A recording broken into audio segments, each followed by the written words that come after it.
ಮೂರನೇ ಕರ್ನಾಟಕ ಯುದ್ಧ ನೋಡೋಣ. ಮೂರನೇ ಕರ್ನಾಟಕ ಯುದ್ಧ ಕೂಡ ನಿಮ್ಮೆಲ್ಲರಿಗೂ ಗೊತ್ತದರಿ, ಬ್ರಿಟಿಷ್ ಮತ್ತು ಫ್ರೆಂಚರ ನಡುವೆ ನಡೀತು. ಇದು ನಿರ್ಣಾಯಕ ಯುದ್ಧ. ಯಾಕ್ರಿ ಸರ್ ನಿರ್ಣಾಯಕ ಅಂದ್ರೆ ಇಲ್ಲಿ ಬ್ರಿಟಿಷರೇ ಇರಬೇಕು, ಫ್ರೆಂಚರೇ ಇರಬೇಕು. ಈ ಯುದ್ಧದಲ್ಲಿ ಯಾರು ಗೆದ್ದಿದ್ದಾರೆ ನೋಡೋಣ.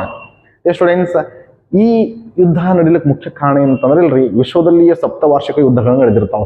ಯಾರ ನಡು ಬ್ರಿಟಿಷ್ ಮತ್ತು ಫ್ರೆಂಚರ ನಡುವೆ ಈ ಸಪ್ತವಾರ್ಷಿಕ ಯುದ್ಧ ನಡೀತಾವ. ಸಪ್ತವಾರ್ಷಿಕ ಅಂದ್ರೆ ಏನ್ರಿ, ಇದು 7 ವರ್ಷಗಳ ಕಾಲ ನಡೆದಂತಹ ಯುದ್ಧನೇ ಸಪ್ತವಾರ್ಷಿಕ ಯುದ್ಧ. ಯಾರ್ಯಾರ ನಡು, ಬ್ರಿಟಿಷ್ ಮತ್ತು ಫ್ರೆಂಚರ ನಡುವೆ. ಓಕೆ, 7 ಇಯರ್ ವಾರ್ ಅಂತ ಕರಿತೀವಿ. ಯಾವ ಇಯರ್ ನಡೆದ್ರು ಇದು? 1756 to 1763. ಓಕೆ, ಇದು ಯಾರ್ಯಾರ ನಡೀತು? ಬ್ರಿಟಿಷ್ ಅಂಡ್ ಫ್ರೆಂಚ್ ನಡು ನಡೀತು. ಆಯ್ತಾ? ಇವರಿಬ್ಬರು ನಡು 7 ಇಯರ್ ವಾರ್ ಅಂತೀವಿ. ಕನ್ನಡದಾಗ ಇದಕ್ಕೇನಂತೀವಿ? ಸಪ್ತವಾರ್ಷಿಕ ಯುದ್ಧ ಅಂತ ಹೇಳಿ ಕರಿತೀವಿ. ನೋಡಿಲಿ, ಈ ಸಪ್ತವಾರ್ಷಿಕ ಯುದ್ಧದಲ್ಲಿ ವಿಶ್ವ ತುಂಬ ಏನು ಇವರ ಪ್ರಭಾವ ನಡೆದಿತ್ತೋ ಅದರ ಪ್ರಭಾವ ಭಾರತದಲ್ಲೂ ಬಿತ್ತು. ಇವರು ಭಾರತದಾಗ ತಮ್ಮ ಪೈಪೋಟಿ ಕಂಟಿನ್ಯೂ ಇಟ್ಟಿರು. ಫ್ರೆಂಚರು ಇರ್ತಾರೋ, ಬ್ರಿಟಿಷರು ಇರ್ತಾರೋ, ಇವರಿಬ್ಬರ ನಡುವೆ ಈ ಮೂರನೇ ಕರ್ನಾಟಕ ಯುದ್ಧ ನಿರ್ಣಾಯಕ ಯುದ್ಧವಾಗಿದ್ದು ನಿಜ. ಇಲ್ಲಿ ಫ್ರೆಂಚರ ಗವರ್ನರ್ ಆಗಿ ಯಾರು ಬರ್ತಾರೆ ಅಂತಂದ್ರಲ್ಲ, ಲ್ಯಾಲಿ ಬರ್ತಾನೆ. ಫ್ರೆಂಚರ ಗವರ್ನರ್ ಆಗಿ ಯಾರು ಬರ್ತಾರ? ಲ್ಯಾಲಿ ಬರ್ತಾನೆ. ಲ್ಯಾಲಿ ಬಂದ್ಬಿಟ್ಟು ಬ್ರಿಟಿಷರ ಅನೇಕ ವಸಾಹತುಗಳನ್ನ ಗೆದಲಿಕ್ಕೆ ಆರಂಭಿಸ್ತಾನ. ಇವನಿಗೆ ಸಹಾಯಕ್ಕಾಗಿ ಬುಸ್ಸಿ ಕೂಡ ಬರ್ತಾನೆ. ಬುಸ್ಸಿ ಬಂದ್ಬಿಟ್ಟು ಇವನಿಗೆ ಸಹಾಯ ಮಾಡ್ತಾನೆ ಮತ್ತು ಹೈದರಾಬಾದ್ ಪ್ರಾಂತವನ್ನ ತನ್ನ ಅಧೀನಕ್ಕೆ ಒಳಪಡಿಸ್ಕೊತಾನೆ. ಬುಸ್ಸಿ ಈ ಕಂಟ್ರೋಲ್ ದಿಸ್ ಹೈದರಾಬಾದ್ ರೀಸನ್. ಇದೇ ಟೈಮಿಗೆ ಬ್ರಿಟಿಷರ ಕಡೆ ಯಾರು ಇರ್ತಾರ ಅಂದ್ರಲ್ಲ, ರಾಬರ್ಟ್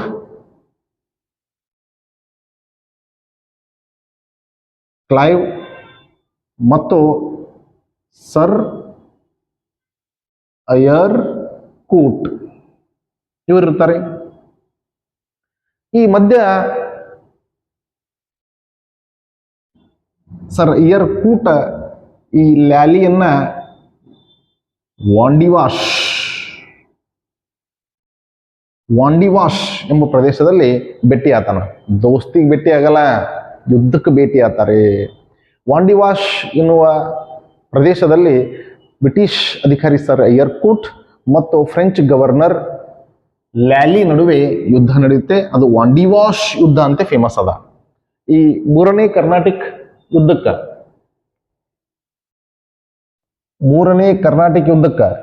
ವಾಂಡಿವಾಶ್ ಕದನ ಕೂಡ ಅಂತ ಕರೀತಾರೆ ನೋಡಿ.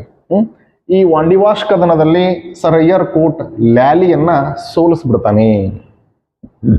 ಲ್ಯಾಲಿಗೆ ಸಹಾಯಕ್ಕಾಗಿ ಬಂದಂತಹ ಬುಸ್ಸಿ ಕೂಡ 1763ರಲ್ಲಿ ಸೋತು ಶರಣಾಗತಿ ಆಗ್ತಾರೆ. 1761ರಲ್ಲಿಯೇ ಸೋತು ಶರಣಾಗತಿ ಆಗಿಬಿಡ್ತಾರೆ.